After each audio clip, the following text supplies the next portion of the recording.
Welcome to Bearing Light, a podcast of the Georgia Bulletin. On Bearing Light, we'll talk about all things Catholic in North and Central Georgia. We'll chat with the people featured in our news stories and others we meet along the way, with topics ranging from spirituality to service. New episodes will be available every other Monday. We hope you'll enjoy our conversations as a way to stay connected to your Catholic community. I'm Nicole Golden, editor of the Georgia Bulletin, news source of the Catholic Archdiocese of Atlanta. And joining me today is Andrew Nelson, reporter.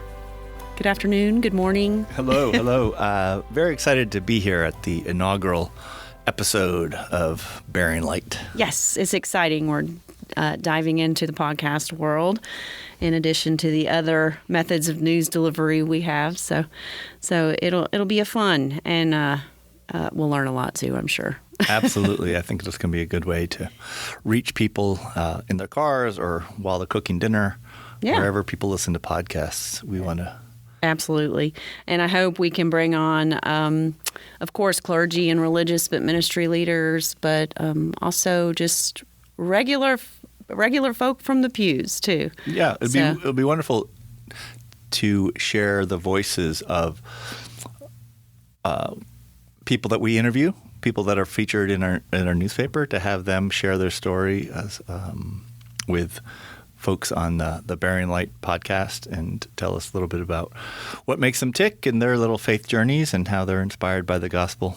It's funny. I saw that Pope Leo had said yesterday about all the chatter in the world and all the voices, and sometimes we just need to stop and listen to how God wants us to move. So hopefully we can share, how others hear God compelling them to move in different ways. Yeah. So. Isn't that kind of the origin story of the unique name of our podcast? We had a couple of years ago when we celebrated the 60th anniversary of the Georgia Bulletin, the Archives Office of Atlanta, which I love. I love our archivists. They're history detectives, sort of. They uncovered some words of Archbishop Paul Hallinan that he wrote in the inaugural issue of that print edition, and I always thought it was beautiful. I'd love to share it. He wrote, "The religious press is not intended to be a house organ or a trade sheet. Its whole reason for being is that it might enter the community bearing light and courage, light enough to expose society's ills as well as its strengths, courage enough to inspire justice and charity in those who might falter along the path." And so I think a lot's changed for us in how we deliver the news with podcasts and newsletters and our website and even social media, which is more your area of expertise. But I hope we keep that in mind, that concept of bearing light in this work. Yeah, I that's a beautiful letter, and I've read it in years past, and I was always so impressed with the so much the faithfulness of it, but the confidence that by sharing information, by sharing stories, our communities can be inspired, make corrections. That's to me a very poetic view of what we can do with the news and the Catholic, especially from the Catholic perspective. So I would, if I may, suggest maybe we could share that in the story notes or the episode notes. We should. His original letter, so people can read it. It is. Themselves. It's beautiful. He did. It was very hopeful. I think he must have been a very forward-thinking archbishop. So. But let's introduce ourselves a little bit too, for people, as you pointed out, may see our bylines, but not either don't pay attention to the byline or don't know us. And you've been here probably the longest of all of us on the staff. Yes, I have taken to calling myself a legacy journalist or a legacy employee here at the Archdiocese of Atlanta. I started in June of, doing the math quickly in my head, 2007. So that would be 18 years in a few months. That's amazing. So that is amazing. We're sort of when you start a job, perhaps you're like, 5-year plan. And then you're like, 5-year plan has come and gone very, very quickly. The decade passed and then and a few more. It's been a wonderful treasure to be here for this long. Well, you had prior journalism experience, but how did you end up at the diocesan newspaper? Yeah. Well, we had moved to Atlanta, like many folks. We moved to Atlanta. We moved here in 2006. So I had worked at 2 community newspapers prior to that. 3.5 years in beautiful Vermont, and then 9 years, I think, in also equally beautiful southern New Hampshire. So I was very familiar with New England press, and then my new bride at the time, she took a job down in Atlanta, so we pulled up stakes and moved here. And I was reading the Georgia Bulletin, and then there was a help wanted ad in the paper. In fact, one of my wife's work colleagues, pointed it out? Yeah, pointed it out to her. And so I applied, and we had covered a bunch of Catholic news at my paper up in New Hampshire.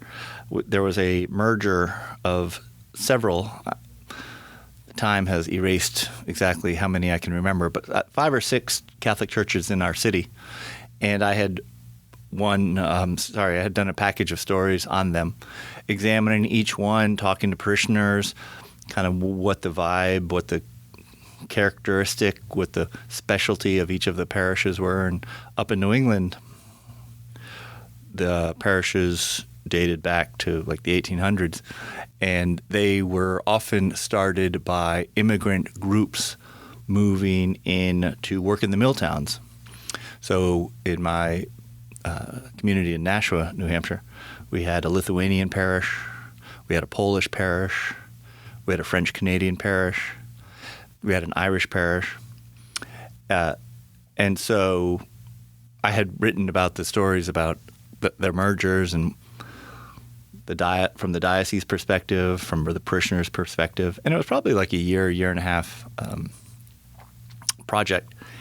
And once we left New Hampshire, when we moved here, I had a folder of past clips and so forth. Oh, of course. So I put them together, and fortunately, my editor, Marianne Castranio, liked what she saw, and she offered me the position. So it's been, like I said, 18 years going around the different parishes of the Archdiocese, which has been wonderful. It was probably a very well-balanced piece, and just sort of the opposite story of what's happened here in Atlanta. So I'm sure it was interesting to her. I too found my job through the classified ads in the Georgia Bulletin, so it looks like it works. Yeah, right. we both found our way here. Yeah.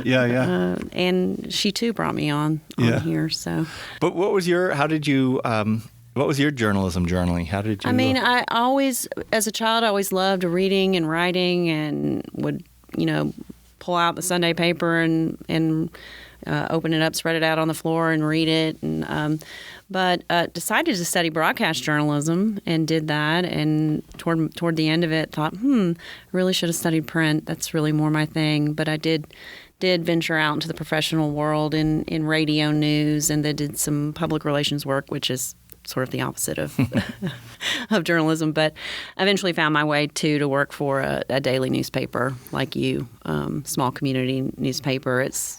It's really a proving ground, and you do a lot of different jobs. You wear a lot of different hats and meet and a lot of different people, and just to hone that craft of storytelling, it's the best place to kind of start out. Yeah, I love you talk about doing a little bit of everything.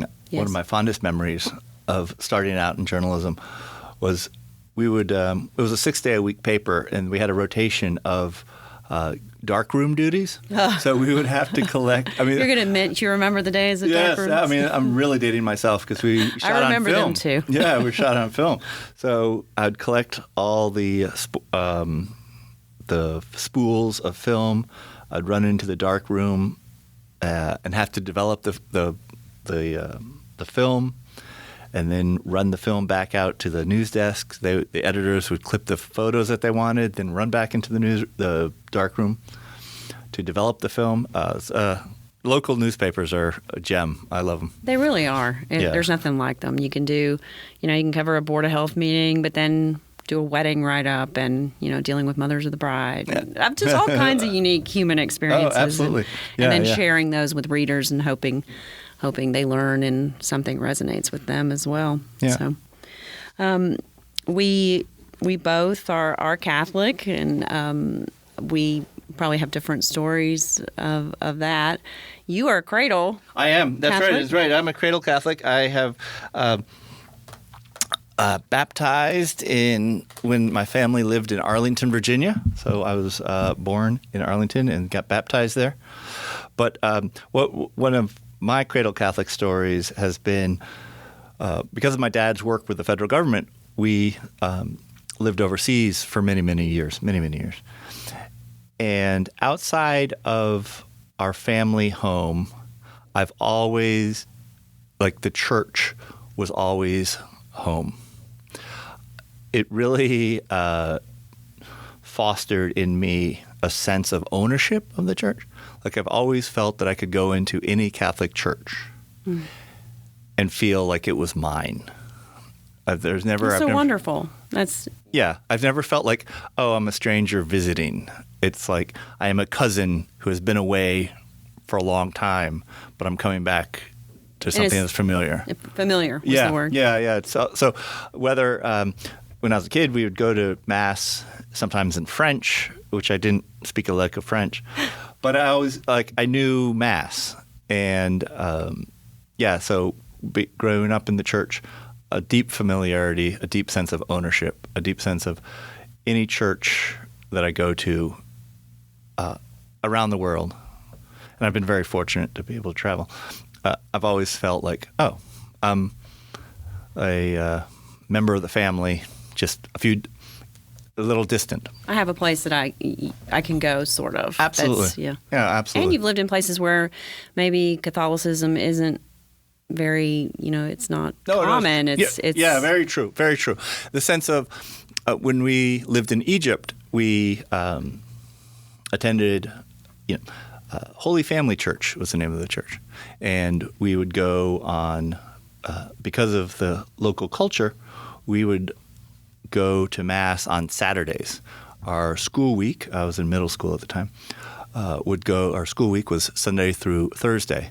Friday being the Muslim holy day, we had out from school, and then Saturday was the second weekday of the weekend. So we would go to Mass as a family Saturday nights. We'd never have coffee and donuts, but we'd always go home for dinner, obviously. But so that was always an appreciation of how important the faith was, that we would all gather in a place where the church was a very small minority of people. So it was wonderful. So I'm cradle Catholic, and that's great that your parents were able to still foster that, even though living abroad, it couldn't have been always easy. It must not have been easy for them. And I remember this was the time, my parents, must have been my mom, I'll give my mom credit. She hung up a crucifix in my bedroom. And I remember a friend of mine who was not Catholic, he must have been maybe Protestant, I don't know, maybe. And he was like, oh my gosh, he saw the crucifix and he's like, oh man, you guys are really religious, huh? And I was like, no, not really. It's just there.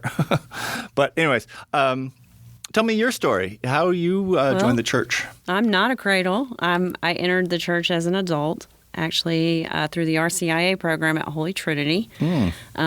Married a Catholic, and we had decided that we were going to raise our family in the Catholic Church. But it occurred to me as the children started coming along that I didn't necessarily know enough to be able to answer their questions, and so started really intended just to learn more, and that's why I went to RCIA, but found a lot of beautiful things that were true that I couldn't really turn away from, that I just kind of felt like I was taking things up a notch, really expanding what I already believed. I was raised in the United Methodist Church. My mother was very active. My grandmother and grandfather were too, and they're a small town Methodist church. My aunt ran a food pantry there. These were, people, my grandmother was a choir director, so they were people who really didn't just go to church on Sunday. The rest of the week they were doing things. Their church was the center of life, and I wanted that. But then I found kind of a different way to do it. And I still say this today. There's something I learn every week that's new about being Catholic, and I love that. So. Yeah, crazy, deep, rich history. Deep, very rich. Yeah. It's just an amazing journey. So, but I'm always a little envious of cradle Catholics. So I'll have to talk to a priest if that's a normal thing. But I always kind of wished. And then you can't regret, kind of what your journey was to get here. But I have wonderful examples of what it meant to be Christian, and so I'm grateful for that. How old were you? So you got married first, and then you joined the church? Yes. Oh, wow. The marriage was blessed by a Catholic priest, but I still hadn't made that leap. But as a baptized Christian, that was the marriage itself was blessed. But yeah. So how old were you, and what do you remember? Do you remember the Easter Vigil? Yes, I remember the Easter Vigil. I was expecting my second child in weeks away. Oh, my goodness. Yes, so I do remember it. Yes. I bet you do. I do remember it. It was beautiful. It was beautiful. And the next day it's very exciting. You're like, oh, gosh, I want to do everything. I want to, just take it all on and wear it like a badge of honor. Yeah. So no, the Easter Vigil is an exciting time. Oh, yeah. The Easter Vigil is a beautiful, beautiful Mass, right? I mean, you have to sort of steel yourself for it because it's a little bit longer than usual. It is. But it is a gorgeous, gorgeous Mass. With the bonfire outside, and then it was beautiful. Beautiful. Holy Trinity did a great job with the preparation program. I'm sure they still do today, even though I think they're called most parishes are have transitioned to OCIA versus RCIA. Maybe we can talk about that someday here. Yeah, no, but it's an amazing program. I mean, tip of the hat. Great respect to people who, as adults, make that decision. Right. And a lot of times the sponsors are total strangers, and they're willing to just swoop in and help you in your journey. And that I will never forget that I saw that in our own group of people entering the church that season. There were several sponsors who just volunteered their time to be there in case somebody didn't have a sponsor. Did you have a sponsor? No. She was a new friend to me, and always grateful for that. Yeah. Do you keep in touch with her, or have I you ever seen her? That's terrible, but no. Always grateful. Yeah, no, always absolutely. Grateful. I remember when I was in college. It must have been around that time, but my chaplain called me up and said, "Oh, so and so is entering the church. She doesn't have a sponsor. Would you be willing to sponsor her?" And I was like, floored. Of course. I mean, what a great honor. So I think we met. Maybe 2 or 3 times. A vague fog memory of history of going to the dining hall and like sitting down with her and chatting with her a couple times. I can't say I remember her name either, but I wish her well, obviously, and hope that God is still walking with her. Yeah, that would I would say. When you say cradle Catholic, but I think there's a point in one's life where as an adult you have to make a decision, right? As a cradle Catholic, I am so very grateful for my parents for bringing me up in the church. But at a certain time, one has to make it your own. And don't you find sometimes it's an everyday thing? I mean, every day there's going to be things that aren't going well, but you have to decide, well, this is how I'm going to react, or based on, who I am, what I believe. But it is very much an everyday thing, especially as you get older. You think it might get easier, but I think it doesn't. No. And I remember one of the times back in college, I would say that college is when I made the faith mine. I had a wonderful chaplain. Shout out to Father Bob Sullivan. And one thing that I remember about him, he was a chaplain at State University of New York in Binghamton. In the Diocese of Syracuse. Was he diocesan? He or was. religious? He was a diocesan. And we had a Newman Center. And I remember he was very much into the intellectual tradition. Or he realized that we were at a college. He realized we were at a university, I should say. And so our job as students is to critically examine things not only literature, not only politics, but also the faith. So we always had a subscription to the more progressive National Catholic Reporter. We would have a subscription to the Wanderer newspaper, which is a very... I was going to say, what's the Wanderer? Yeah, I don't think it's around anymore, but it had been a very conservative, very orthodox newspaper, and the New York Times. So we really encourage everyone to pick up and read and examine, and I credit him, like the sense that nothing was off limits, that everything was to be examined and to be taken as smart. Yeah, and it was wonderful. Very smart. And that's I always say too now, I tell people in my own family, get your news from a variety of sources, and then decide, for your own self, right, what the truth is. Sure. What based on all kinds of different sources. Yeah. So he was smart. He was smart very to smart. do that. No, very, very smart. That was a time when I really made it my own. And then also because it was a public university, he would have office hours, like university, and we would have daily mass at a kind of an office like we're sitting in now, around a bland tabletop, and it would just be him and me, and we would light a candle and we'd have mass. So I always have a fondness for not necessarily the smells and bells of the mass. It was a priest who really took time. Oh yeah, it was took wonderful. His time. Yeah, and if he did that for you and with you, he probably did that with other students as well. And just so amazing. Yeah, no, it was wonderful. Yeah, that was very time. impactful. Yeah, very much so. So, being in the religious press, what surprises you about the work, maybe that you didn't expect?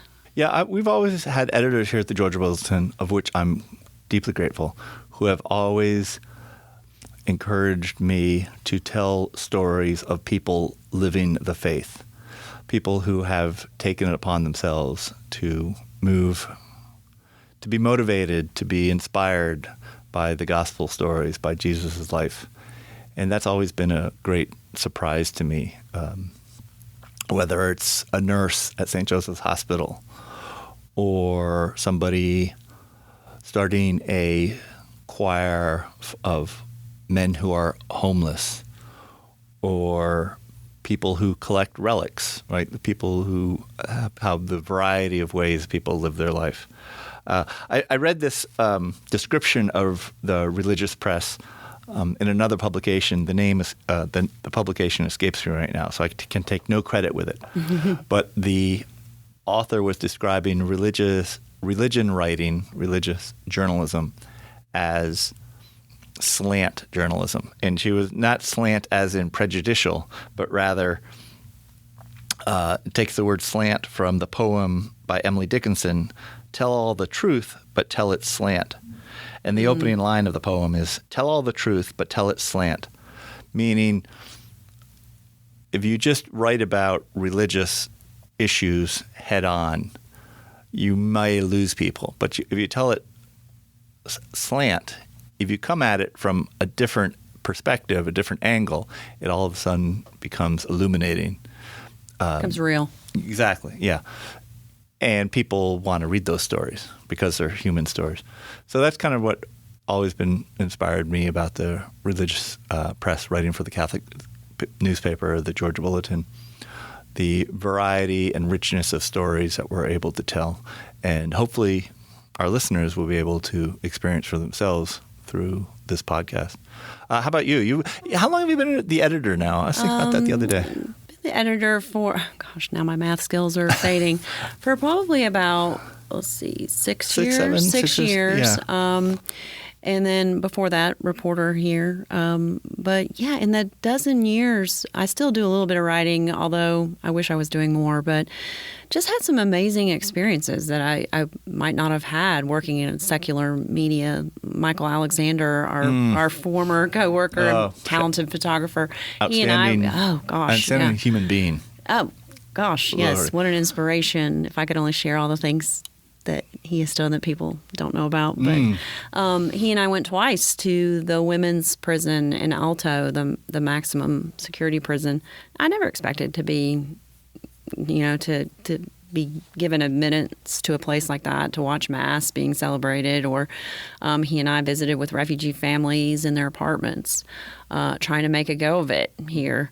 They are of a different faith, but we help them because of who we are as Catholics. Also, another story Michael and I covered was the girl in the picture from the Vietnam War, seen fleeing. The napalm. Napalm. No, I think it's called Napalm Girl, maybe? Napalm, right. She spoke at Marist School one year, and just her message of forgiveness. Those are stories I might not have had the opportunity. I know I wouldn't have had the opportunity otherwise to be part of. Those are ones that stick out to me. And what I think of, we yes, our print edition goes to Catholic households, but our website and our social media, we have the potential to reach people who may have an idea of the Catholic Church, but really, if they have an opportunity to visit us, to read some of these stories, whether they're lukewarm Catholic or, like I said, somebody who has no experience with the Catholic Church at all, these are very valuable places to learn about what it really means to be Catholic. So. And hopefully we'll dive into some of that here. Absolutely. On our podcast. It's exciting for the Bearing Light podcast that we're doing. Thank you so much for introducing yourself. No, thank you. That's been wonderful. And I know the format, we're going to be trying some different things. So maybe sometimes it might be just your voice, or sometimes it might just be my voice. But we might have a favorite or a best of, or some regular segments that we'll introduce that'll be fun for listeners and for us. So, yeah, absolutely. Thank you all, and stay tuned for future episodes of Bearing Light. Find episodes on the Georgia Bulletin website, YouTube, and your favorite podcast platforms every other Monday. Upcoming topics will be the season of Advent and a look back at the top stories of 2025. The print edition of the Georgia Bulletin is published bi-weekly, featuring news in English and Spanish. In between print issues, stay updated with our e-newsletters in both languages, and by visiting our website, featuring news and commentary related to the Catholic Church. Find us on Facebook and Instagram. Learn more at georgiabulletin.org.